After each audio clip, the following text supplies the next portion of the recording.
noneho bageze no kuvuga kuri ko bamenya nubwo mukinana ariko munakundana nyine ntabwo mvuga urukundo rw'abana b'Imana ntuze kunsubiza gutyo ndavuga guteretana nyine sheria ni bimeze gute ko bagutwerera akazi kose ugiyemo abasore mukorana ako kazi barabagutwerera uri we ukuri hagati y'abamenya na Pasco no ubundi iyo abantu bavuga ibintu buri hari ukuntu baba bari kubyerekwa.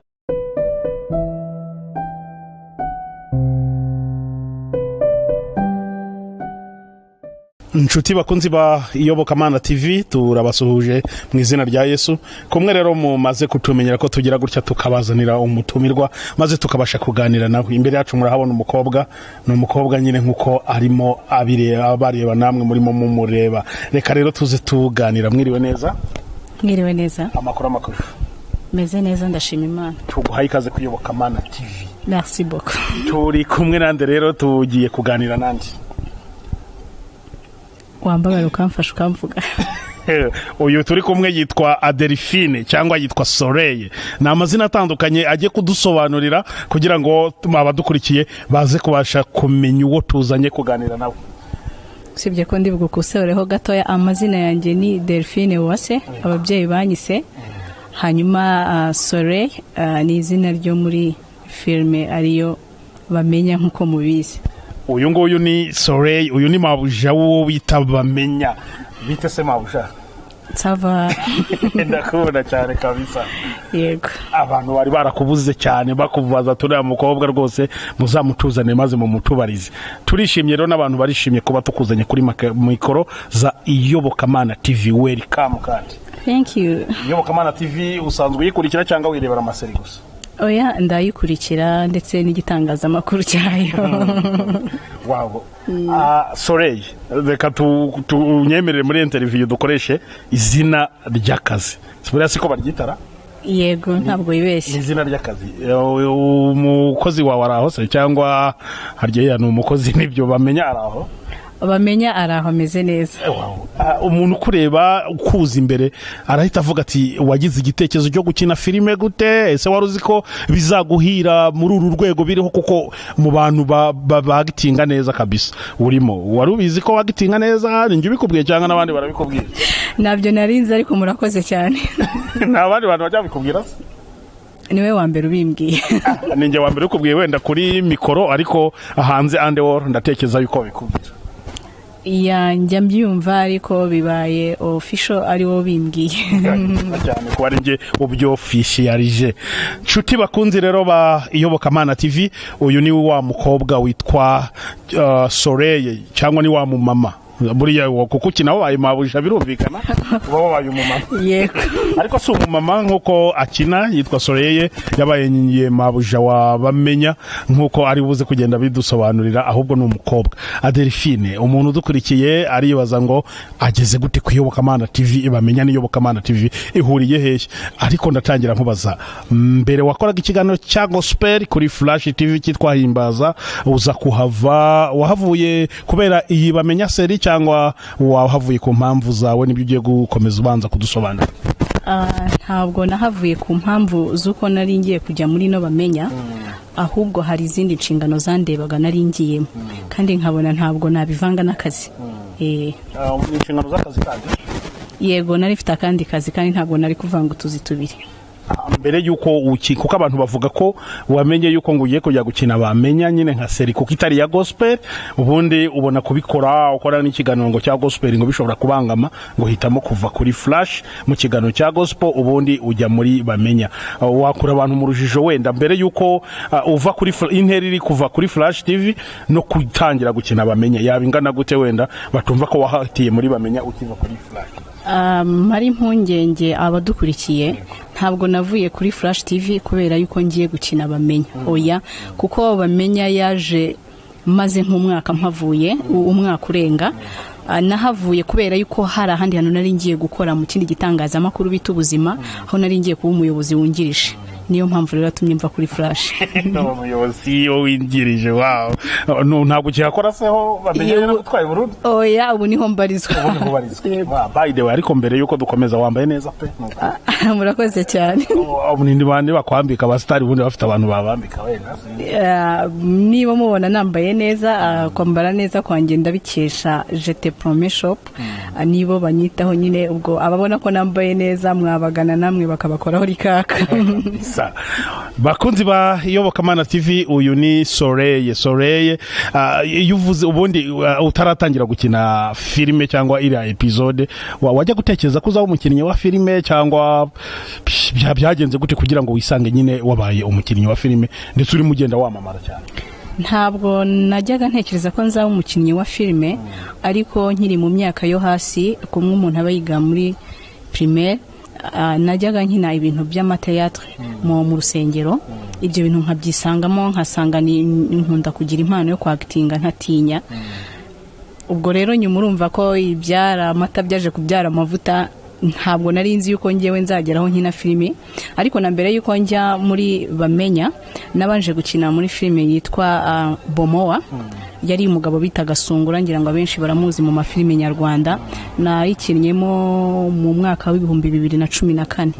Yego niyo filime ya mbere nahereyemo nza guceceka mbona nyine nago ndi kubishyiramo imbaraga cyane ariko bagakunda kumbwira ngo hari amasene menshi wabasha gukina waza tukagukoresha ubwo nago niwe njya muri details z'abantu babimbwiraga ntago ari ngombwa ariko babonaga ko mfite impano cyangwa se wenda n'utuntu nakundaga kwandika bakavuga ati kuko ubundi nkunda kwandika ibintu bijyanye n'imivugo. Akenshi nkunda kwandikira abantu imivugo ijyanye n'ibintu by'urukundo ariko ntago ari ibintu nkora ngo mbigire akazi kanjye. Noneho rero iyo mpano yo kwandika bariyo nyine ituma udevelopa na tara nyine yo kuba ntabwo iyo mpano navuga ko rero yatumye njya gukina filime ahubwo buriya wenda uwanzanyeho igitekerezo yabonaga ko hari icyo nabasha akakindemamo agatuma kijya hanze. Umuntu yakwibaza muri bamenya ijya gutangira wenda nyiri kuyitekereza iriya episode niwe wakwaproshinze ngo ugiye gukina cyangwa ni wowe wamwaproshinze umaze kubona yatangiye watangiranye nayo ubwo nicyo nshatse kubaza? Fete twakoranaga na bamenya ndetse na producer bamenya harya buri izina rye yitwa Ramazani. Twarakoranaga kuri flash twese tugakunda kuba inshuti ziri close inshuti za hafi na hafi tugakunda kuganira ibintu byinshi bijyanye na business ariko bakavuga ko turamutse twishyize hamwe hari ikintu twarema kuko uyu ni umushinga watekerejwe mu gihe kinini kingana n'umwaka umwe n'igice kugira ngo ukunde ujye mu bikorwa. Dufata imbaraga zacu rero twumva ko twazishyira hamwe ari abakina ari abandika niko gutangira turavuga ngo reka turebe yuko ikintu twarema cyagira umusaruro. Na papa w'abana mwarakoranaga arya we yitwa? Oya usibye ko n'abana mfite muri bamenya ndacyatwite sindabyara. Yego n'umugabo wawe nawe mwarakoranaga? Papa w'abana ntago twakoranaga. Yitwa? Filime niho mvuga yitwa Kanimba ariko nkoresheje amakosa nta muntu ujya uvuga umugabo we mu izina. Cyete amusori uratwihanganira iyo uri gukina iyo urimo urakina nabamenya kuriya ngwino nkorere massage uduki twose turiya nyine twose abantu badukurikiraho bahita babyumva cyane buriya na iyo muri kuri tere muri kwactinga nyine muri kubitegura bura nta soni ugira? Oya isoni ntazo kubera yuko baravuga ngo icyo umutima ushaka amataguranwa itabi. Ndatekereza uri umunyarwanda ibyo nshaka kuvuga ubyumva kubera yuko nta gisoni ushobora kuzivanga n'akazi kuko iyo wazanye ibindi bintu biterekeranye n'akazi icyo gihe kaba kapfuye. Yagomba kubikora utekereza ko ari akazi kandi ukabishiraho umutima. Umuntu udukurikiye wenda ugize amahirwe yo kukubona nk'umuntu ukina muri iriya seri ubundi ubutumwa bw'umwihariko mu butekereza gukora iriya episode nubuhe bundi bamenya seri wavuga uti ikintu igamije n'uyitegereza neza uzajya ubasha gukuramo ubutumwa bunubu nubwo buba ari bwinshi kandi butandukanye nk'uko ama episode agenda akurikirana? Ubundi ibamenya navuga ko ari series ishingiye mu kuba yaruhura abantu mu mutwe ikabamara stress muri uko kuba yabashimisha, ariko hakaba harimo n'inyigisho. Icya mbere tukabona ku bijyanye n'ingo, uburyo imibereho yo mu ngo, aho ushobora gusanga umuntu ashakana n'undi bageramo hagati rwa rukundo bari bafite rugakama bakitana ba mwana. Nk'urugero, ntabwo nagakwiye kujya gusaba umukozi ngo ankorere massage kandi mfite umugabo nibo nabimusabye akabyanga, nkageraho njya kubwira umukozi, urumva umugabo hari inshingano aba yirengagije muri kwa kunshimisha kwanjye. Ntabwo rero ibyo bikwiye. Icyo tuba twerekezaho cyane umutima ni ukwereka ingo ko urukundo bashakanye bafite rugomba gukomeza. Nta mpamvu yo kumva yuko niba wubatse hari ibitakikureba, wumva ko hari abo wabihariye, hari abandi bazaza kubigukorera. Ni wowe ugomba kuyobora, kuba umutware w'urugo, ukumva yuko niba hari ibitagenda wagiramo uruhare kugira ngo bihinduke. Yego. Delphine, uri umukristo cyangwa nta torero ugira? Wenda kiri impamvu nkubaje icyo kibazo, hari abantu babona abantu bakina filime kuriya bakagira ngo no mu buzima busanzwe wenda ni nako bari, ariko ngewe mfite amahirwe yuko nkuzi wenda na mbere. Byarananangaje cyane nkubonye muri bamenya seri nyine uri gukina kuriya, naravuze ati wow, ati congratulations, ni ibintu byiza cyane. None ubusengera hehe? Duhe kuri biography y'ubukristo bwawe.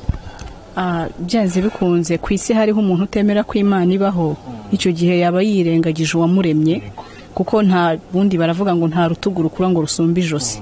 Ntabwo najya guhakana ngo Imana ntibaho cyangwa se inyemera, kandi ngewe ntazi aho naturutse. Mu myemerere yanjye nemera ko nashyizweho n'Imana. Ngewe rero ndi umukristo, ndasenga kandi nemera Imana, kuko Imana niyiza bwa mbere mu buzima bwanjye. Naho ibyo kugira itorero riza nyuma yuko nabanje kwemera Imana, kandi nkaba indakemwa mu mico no mu myifatire, kuko nibyo bishimangira ubukristo bwanjye. Kuko ntacyo byamarira kugira ahantu mbarizwa ariko ntafite imbuto nzima. Icyo nicyo cyangombwa. Ariko mu bisanzwe ngenda umukristo w'itorero bita Methodiste Libre. Yego. Uvuga iki ku bantu babona abantu benda bakina filime kuriya, cyangwa nyine bari muri domaine ya staricism, abastare bakabatwara ukundi, bakumva ko ari abantu nyine bo gutwara uko wiboneye, badakijijwe, bamwe babita amazina atandukanye? Bariya abantu n'ubuhe butumwa wabahereza? Ubwo tufite amahirwe yuko kukubona uri umukristo ariko unakora kariya kazi ko gukina filime, ubutumwa bwawe bwaba ari ubuhe kuri abantu batekereza gutyo? Ubutumwa njyewe nababwira ku imitekerereze yabo, buriya kubera yuko muri sosiyete ntabwo dushobora kubona ibintu kimwe, kandi John niba atabonye ibintu kimwe na Delphine ntabwo nzamutera ibuye, kuko niyo myumvire ye. Ahubwo icyo nababwira ngo bagire umwuka wo gushishoza, kubera yuko kuba nakina filime cyangwa se najya muri church cyane singe gukina filime ntabwo ari byo bisobanura ko ndi umukristo. Kubera ko ijambo ry'Imana urabizi ko turyemera cyane, yavuga ngo tuzabamenyera ku mbuto zabo. Kuko nshobora kujya muri eglise buri munsi ariko navayo imirimo yanjye n'imbuto bikabihakana. Nanone nshobora kutajyayo ariko ugasanga ndi kuruta wa wundi wirirwa ajyayo. Rero icyo tugomba gukora ni ukugira imyitwarire myiza, kuko iyo uri indakemwa mu mico no mu myifatire muri sosiyete, n'Imana ntekereza ko yakwemera, kuko bavuga yuko ikiboshye mu isi no mu ijuru kiba kiboshye. Ubwo ntago nabatera ibuye, ahubwo nabasabira Imana yuko yabaho umwuka wo gushishoza kugira ngo babashe gutandukanya ikibi n'icyiza ku muntu, kandi ntibamurebere mu ndorerwamo atarimo. Yego. Naho kuba umuntu atabona ibintu kimwe nanjye ntabwo ari icyaha. Yego. Ubwo ni ubutumwa babahaye abantu bagira amagambo menshi, mwe ko bunda abana b'abantu kuki bagira amagambo menshi? Buriya ubwo biterwa n'iki? Kuba abantu bagira amagambo menshi, ubundi buriya umuntu ikimurimo nicyo gisohoka. Kuko ibintu byose bipfira mu ntekerezo, bipfira mu mutwe. Icyo watekereje mu mutwe urabanza ukakireba, ukagikoraho imibare myinshi, nyuma kikaza gusohoka. Ntago wasohora ikintu utigeze utekerezaho. Kandi buriya kamere ya muntu niko turemye, ntacyo wabihinduraho. Umuntu dukurikiye Soleil, umukinnyi wa seri ya Bamenya, wumva intekerezo zawe zo gukina film, ubiprojecta mu gihe kingana iki? Ni ibintu wumva uzakora iteka ryose, ni ibintu uzageraho wenda ukavuga ati ndumva mbisezeye, iyo ubipanga muri plan zawe? Ubundi hari ikintu dukunda kuvuga, turi kudiringa na present ubu ngubu. Ubundi kureba ibyo ndi gukora aka kanya ndi muri interview nawe, ariko future ntago nzi kizana.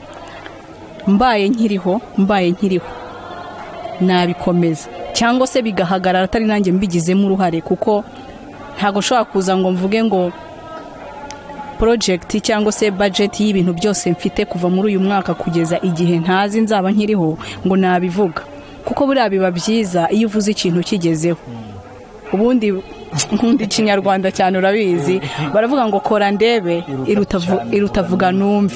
Ni byiza rero ubwo ibyo nzajya ngeraho bazajya bagenda babibwirwa nuko nabikoze kandi biri kugaragara. Cyo nari bibarije hari ukuntu umuntu wenda bari umukobwa akavuga ati ndi Soleil wo muri bamenya seri, ariko numva nimara gushaka nzabyiho, ukaba wumva ubifite muri target yawe gutyo nyine uvuga uti ndumva nabideterminiye nzabikora nkiri umukobwa, nimara gushaka numva nzabyihorera. None se urugero rwa hafi nkubajije business watangira yahagarikwa nuko uzanye urushako, cyangwa ahubwo wafungura n'amashami kugira ngo ahubwo bibashe kunganira urugo? Wow, nushaka uzabishyiramo imbaraga cyane. Nshobora no kujya mu yandi mafilimi menshi ntiwamenye, cyangwa tukagura n'imipaka. We never know. Ariko ngo ufite ubukwe n'ubu bo wenda tuza twavuze ku byo gushaka, tugere ku bukwe bwawe. Ubukwe bwawe buvugwa hano vuba bumeze gute? Gusobanurira ubukwe bamenya ni Pasco, ni abagiye urumva hajya havugwa ibintu byinshi. Ugikora na Pasco bavugaga yuko mushobora kuba muri muba mu rukundo muteretana, byabaga ari byo cyangwa nuko abantu babonaga mukorana, noneho bageze no kuvuga kuri ko bamenya nubwo mukinana ariko munakundana nyine? Ntabwo mvuga urukundo rw'abana b'Imana, ntuze kunsubiza gutyo, ndavuga guteretana nyine sheria. Ni bimeze gute uko bagutwerera akazi kose ugiyemo? Abasore mukorana ako kazi barabagutwerera, uriwe ukuri hagati y'abamenya na Pasco no? Ubundi iyo abantu bavuga ibintu buriya hari ukuntu baba bari kubyerekwa. None se ni ubwa mbere ubundi ubyumva, cyangwa ni njye ubikubwiye nyine, cyangwa nawe byaba byarigeze bikugera? Kandi oya witubeshye, ni ubwa mbere wumva bavuga ko waba warabaye cyangwa uba mu rukundo na Pasco, cyangwa wenda na bamenya kubera wenda nyine kubabona mwawe? No, ntago ari ubwa mbere. Ariko buriya biba byiza iyo umuntu afite uwumukunda. Ndabeshya se? Wowe ni wabonye ugukunda akagutsindira? Ubundi bajya bavuga ngo agatinze kazaza n'amenyo ya ruguru, sibyo? Ubwo bukwe bavuga buriya burahari, icyo nzi cyo buzaba ari ku munsi, uzaba ari ku wa gatandatu. Bafate ku munsi azaba ari ku wa gatandatu, amasaha sindayashyiraho. Saa 8 mu rusengero rwa Methodiste ribe Kicukiro rajya n'usengero. Yego. Kwifotoza bikazabera kwirebera. Oya.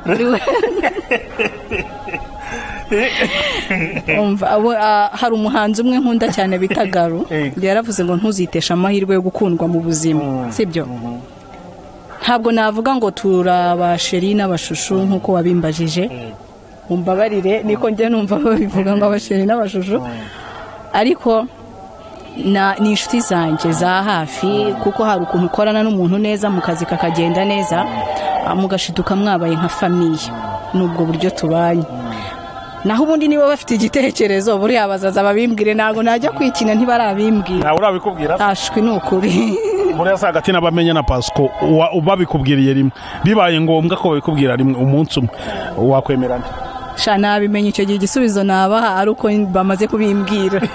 Ariko hari ukuntu ubuvuga ati uko byagenda kose bamenya ndamuzi turakinana, Pasco ndamuzi twarakoranye, buriya bambwiriye rimwe demande zabo nkazakirira icyarimwe, uko byagenda kose wenda ibindi nabiperereza nyuma, ariko nakwemerera. None se nje ndagusubiza ariko nkoresheje ikibazo.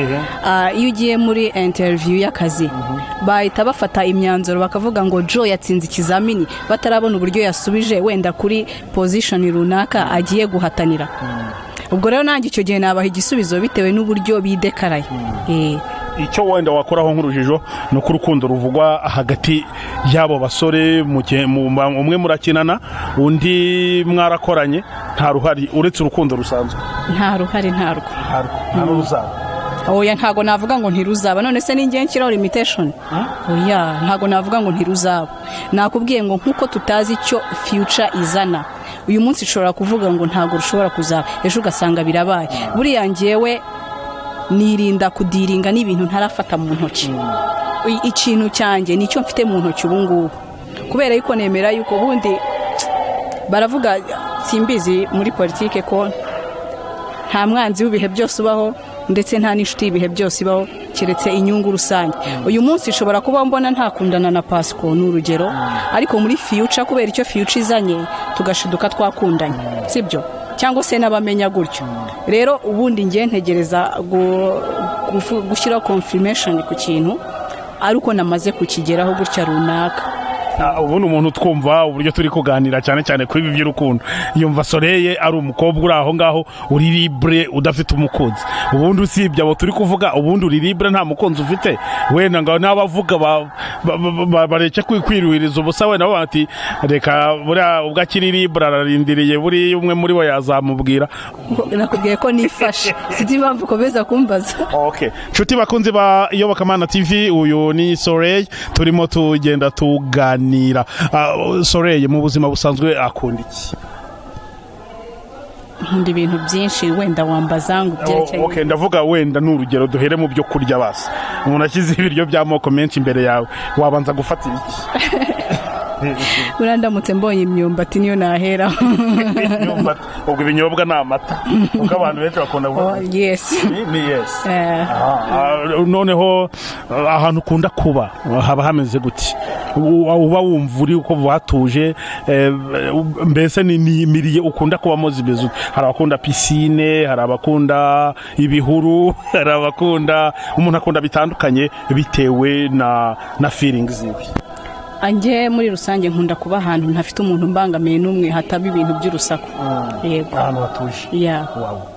Iyo warakaye ukora iki? Ubigenza ute kugira ngo abantu barabibona? Uvuga nabi, urarira, uva mu bantu ukiherera wenyine, bigenda gute kugira ngo wongere ugaruke muri mode?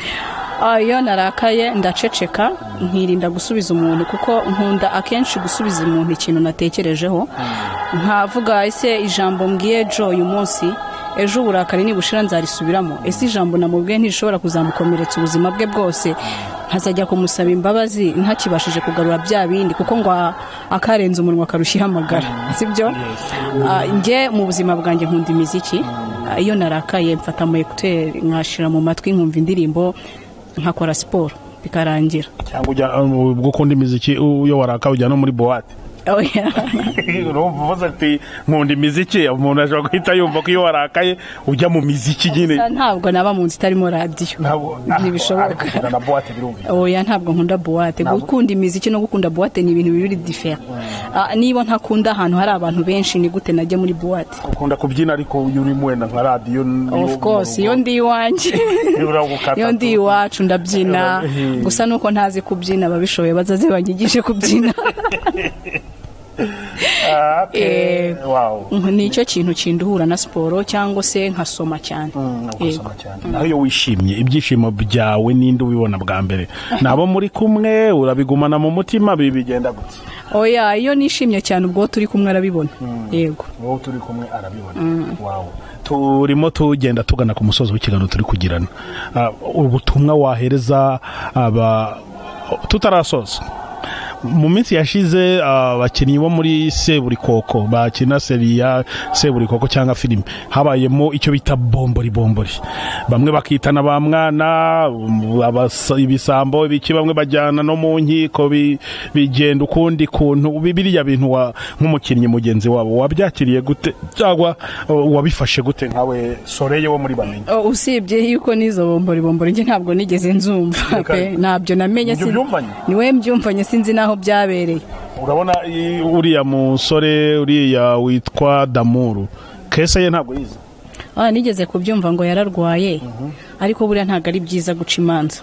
Ntabwo nanjye navuze, ntabwo nshaka kukubaza ku by'uburwayi bwe, ndakubaza ahubwo habayeho bagati y'abasiya n'abariya banjuga kwitana ba mwana, bamwe bari amafaranga abandi byaje, mbese ubona ibintu bitari bikwiriye kugera ku rwego byagezeho nk'abantu bari muri groupe bakinana muri groupe. Icyo kibazo kirajyana no kukubaza ngo mwagiranye ikibazo ari sene wenda mutashimye cyangwa ari ikindi kibazo gitandukanye cy'akazi muri iriya timu yanyu mukinana muri Bamenya seri, mugikemura gute, bigenda gute? Ubundi bakunda kuvuga ko ibiganiro nibyo bikemura ibintu byose.